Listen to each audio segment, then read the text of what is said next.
Hello and good morning, everyone. Today I want to discuss about gender-based violence as a national issue affecting very many Kenyans in this country.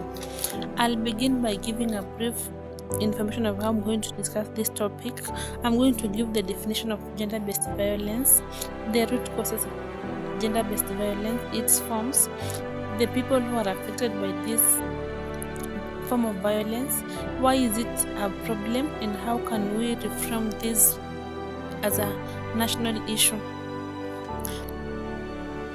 Gender-based violence, it is an act of violence including threats, coercion, or arbitrary deprivation of liberty that is based on gender and results in physical, sexual, or psychological harm.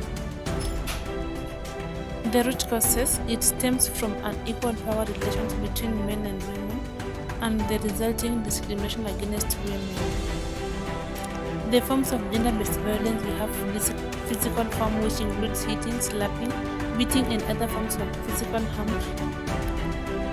Then we have sexual violence, which includes rape, sexual harassment, sexual assault, and other non-consensual acts. Psychological violence, which includes emotional abuse, intimidation, threat, and other forms of mental harm that affects individuals.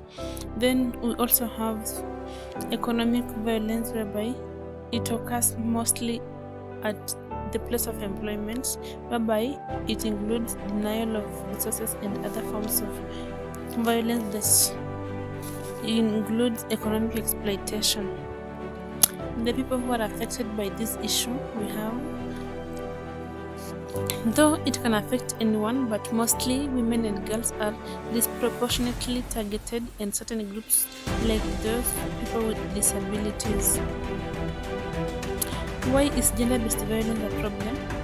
It leads to human rights violation, whereby human rights are being undermined, their dignity and the well-being of some individuals. It leads to health consequences, whereby it leads to serious physical and psychological health consequences, including injuries, infections, and mental health issues. It leads to social and economic impacts, whereby gender-based violence has a devastating impact on individuals, families, and communities, hindering social and economic development. Then, how can we reframe this as an issue?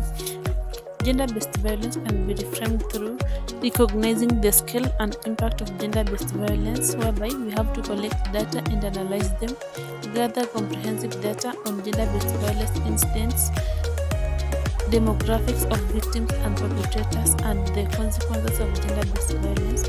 This data should be disaggregated by factors like gender, age, and ethnicity.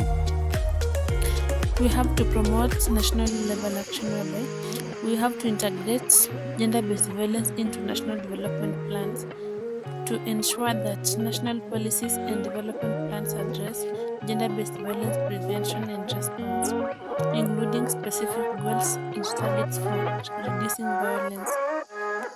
Then we have to increase funding for gender-based violence initiatives, whereby we have to allocate sufficient resources to gender-based violence programs, including prevention, response, and legal support for survivors.